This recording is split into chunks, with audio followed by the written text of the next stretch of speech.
నిజంగా ఈరోజు మనందరం ఎప్పటి నుంచో ఎదురు చూస్తున్న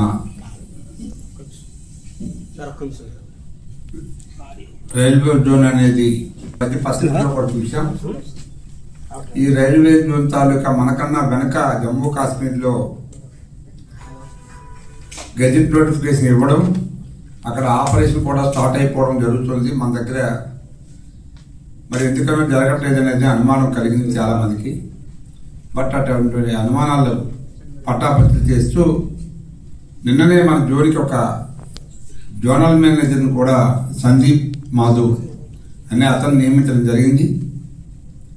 ఇది కాకుండా మనం జోన్కి సుమారు వాళ్ళు అడిగిన భూమి 50 ఎకరాలు ఇచ్చిన తర్వాత శంకుస్థాపన కూడా చేయడం జరిగింది. శంకుస్థాపన చేసి సుమారు 149-50 కోట్ల రూపాయలతో 9 అంతస్తుల రైల్వే జోన్ బిల్డింగ్ కడుతున్నాం. సో దీని ద్వారా మనం ఇవాళ ఈ అపాయింట్మెంట్ ద్వారా మాధుర్ గారి ద్వారా ఈ రైల్వే జోన్ ప్రారంభించడం మొదలైనట్టే లెక్కే. ఇంకా ఆయన కింద కావాల్సిన స్టాఫ్, మిగతా ఆఫీస్ అంతా కూడా రన్ అవ్వడానికి కావాల్సిన హంగామా అంతా కూడా ఒకటి చేరుకుంది. సో ఈ సందర్భంగా కొన్ని విషయాలు మనం చెప్పక తప్పదు. మనకన్నా ముందు మరి 1924 మధ్యలో జగన్ ప్రభుత్వం ఈ విశాఖపట్నాన్ని మేము జోరు తీసుకొస్తాం, ఎన్నో ఉద్యోగాలు తెస్తాం అని రకరకాల మాయమాటలు చెప్పి ఆ 5 సంవత్సరాలు కనీసం నోరు విప్పని అవకాశం కూడా తీసుకోలేకుండా ఈ విశాఖపట్నానికి రావాల్సిన ప్రాజెక్టులన్నీ కూడా వదిలేశారు. ఆ రోజు ఆ ముఖ్యమంత్రి మహానుభావుడు జగన్మోహన్ రెడ్డి లాలూచి వలన కేంద్ర ప్రభుత్వం ఒక్కటి కూడా ఒక ప్రాజెక్ట్ అంటే ఒక ప్రాజెక్ట్ కానీ ఈ విశాఖపట్నానికి కానీ మన రాష్ట్రానికి కానీ ఇవ్వడం జరగలేదు. సో అది అభివృద్ధితే ఇప్పుడు ఈ జోన్ వలన మీ అందరికీ తెలిసిన విషయం ఏమిటంటే,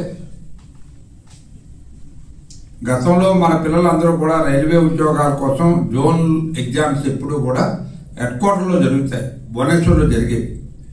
ఎవరైనా ఎగ్జామ్ రాయడానికి వెళితే ఎగ్జామ్ రాయడానికి వెళ్ళి పిల్లల్ని అక్కడ ఎగ్జామ్ రాయకుండా ఎన్నోసార్లు కొట్టిన సందర్భాలు ఉన్నాయి. వాళ్ళని తిరిగి మన ప్రాంతానికి కొట్టి పంపించే సందర్భాలు ఉన్నాయి.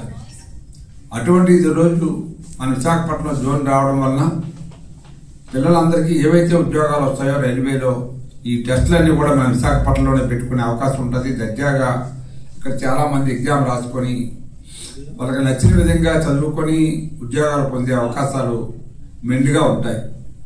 ఇవి కాకుండా ఇక్కడి నుంచి మనకు కావాల్సిన రైళ్లు ఎక్కడికి కావాలంటే అక్కడికి, ఏ వర్గానికి కావాలంటే ఆ వర్గానికి ఇమీడియట్ గా రైలు సౌకర్యం తీసుకునే అవకాశం ఉంటుంది. ఎందుకంటే జోనల్ మేనేజర్ ఇక్కడే ఉంటాడు కాబట్టి జోనల్ మేనేజర్ అనేవాడు అట్మోస్ట్ పవర్ఫుల్ లెక్క.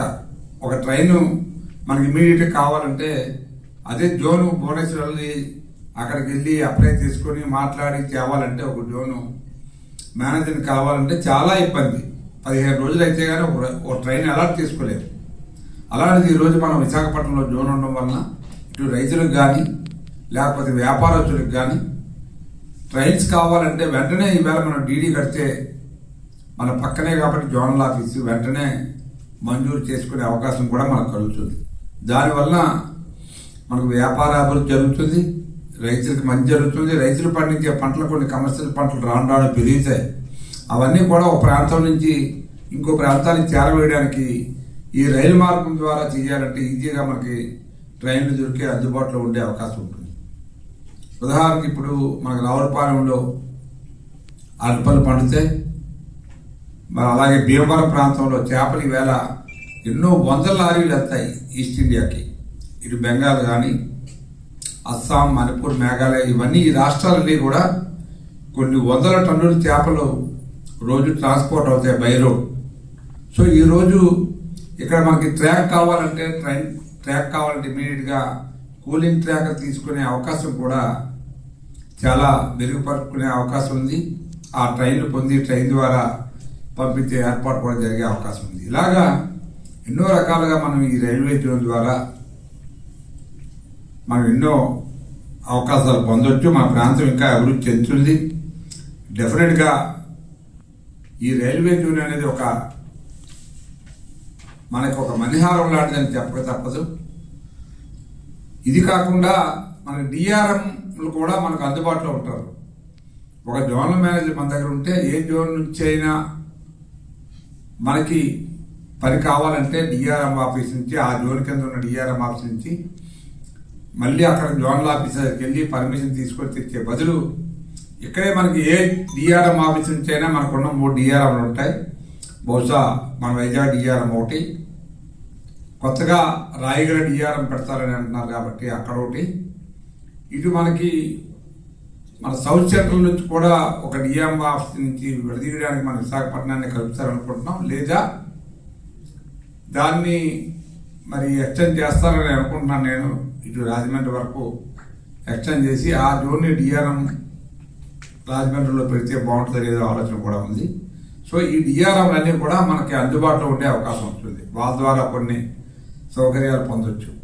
సో ఇలాగ అన్ని అవకాశాలు మనకు ఉంటాయి కాబట్టి దీన్ని మరి ఒక మంచి పరిణామంగా మనం పరిగణిస్తూ కేంద్ర ప్రభుత్వానికి మేము ధన్యవాదాలు తెలియజేస్తూ జోనల్ మేనేజర్ని మనకి అపాయింట్ చేసినందుకు, అదేవిధంగా ఇది గజెట్ నోటిఫికేషన్ కూడా తొందరగా మన జోన్ని ప్రకటించమని మీ ద్వారా నేను ఈ కేంద్ర ప్రభుత్వం పెద్దల్ని మన పెద్దల్ని కూడా కోరుతా ఉన్నాను.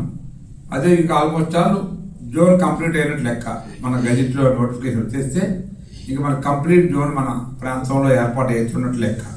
సో తద్వారా ఇంకవన్నీ కూడా మనం ఒకటి జరుగుతాయి కాబట్టి విశాఖపట్నానికి ఒక మంచి ఇది ఒక మణిహారం అని చెప్పక తప్పదు.